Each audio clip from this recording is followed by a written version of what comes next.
Hi friends, మీరు చూస్తున్నది ఆర్వీవీ tech in Telugu. Friends, మా వీడియోస్ కనుక మీకు నచ్చినట్లయితే తప్పకుండా సబ్స్క్రైబ్ చేసుకుని, లైక్ చేసి, షేర్ చేసి, కామెంట్ చేయండి. అయితే ఈరోజు టాపిక్ ఏంటంటే యూపీఐకి సంబంధించి కొన్ని రూల్స్ వచ్చినాయి. ఇండియా ట్రాన్స్ఫర్మేషన్లో యూపీఐ యునైటెడ్ పేమెంట్స్ ఇంటర్ఫేస్ కీలక పోషణ పోషిస్తుంది. బ్యాంకింగ్ రంగంలో చాలా పెద్ద మార్పులకు ఇది నాంది పలికింది. వ్యక్తుల విద్యార్థితో పని లేకుండా పండితుల నుంచి పామరుల వరకు, విద్యార్థుల నుంచి ఉద్యోగుల వరకు, వీధి చివర బడ్డీ కొట్టుల నుంచి పెద్ద పెద్ద మాల్స్ వరకు ఈ యూపీఐ పేమెంట్స్ వేగంగా విస్తరించాయి. ప్రజలకు వేగంగా, సులభంగా లావాదేవీలు నిర్వహించడంలో బాగా తోడ్పాటును అందిస్తున్నాయి.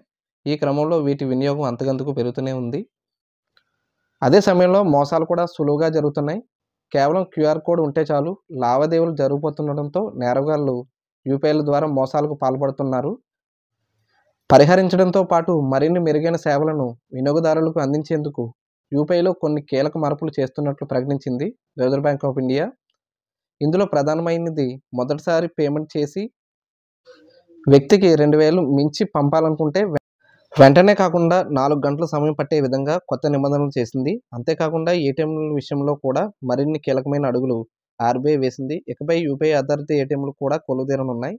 అంటే ఏటీఎం కార్డు అవసరం లేనట్టు. మరో రూల్ చూసుకుంటే, మీరు యూపీఐ నుంచి కొత్త వ్యక్తికి మొదటిసారి డబ్బులు పంపాలనుకుంటే మీకు వెంటనే లావాదేవీలు అయితే పూర్తవ్వు. ఆ డబ్బులు అవతలి వ్యక్తికి చేరడానికి 4 గంటల సమయం అయితే పడుతుంది. ఆర్థిక నేరాల నియంత్రణలో భాగంగా ఆర్బీఐ ఈ చర్య తీసుకోవడం జరిగింది. మరో రూల్ చూసుకుంటే, ప్రీ శాంక్షన్ క్రెడిట్ లైన్ అంటే ఖాతాలో డబ్బులు లేకుండా యూపీఐ పేమెంట్ చేసేందుకు వీలుంటుంది.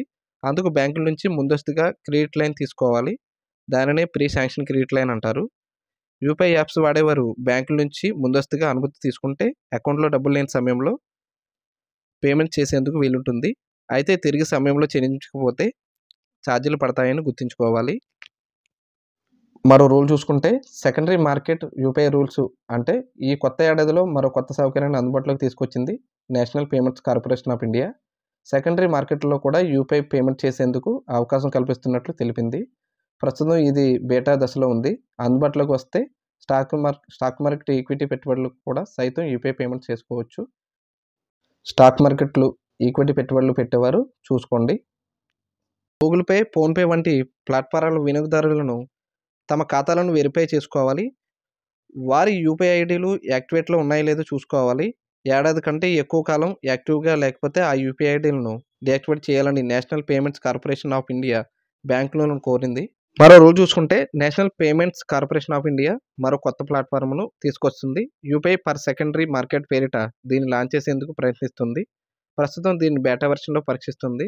ఇది స్టేక్ హోల్డర్లకు ఉపకరించనుంది. క్లియరింగ్ కార్పొరేషన్ ద్వారా ప్రతిపాదన చెల్లింపులు ప్రాసెస్ అయిన వాటికి ఉపకరించనుంది. మరో రూల్ చూసుకుంటే, యూపీఐ లావాదేవీలు గరిష్ట పరిమితిని పెంచింది. ప్రస్తుతం ₹1,00,000 ఉంది కదా, దాన్ని విద్య, ఆరోగ్య సంరక్షణ ప్రయోజనాల కోసం ఆ పరిమితిని 5 లక్షలకు పెంచింది. ఈ యూపీఐ పేమెంట్ ఎలా అంటే, హాస్పిటల్కి సంబంధించి మనం ఒక 5 లక్షల వరకు పంపించుకోవచ్చు. అలాగే మన స్టడీస్కి సంబంధించి కాలేజీల్లో వాటిల్లో ఒక 5 లక్షల వరకు పంపించుకోవచ్చు. అది కూడా గవర్నమెంట్ గుర్తింపు పొందిన వాటికి మాత్రమే.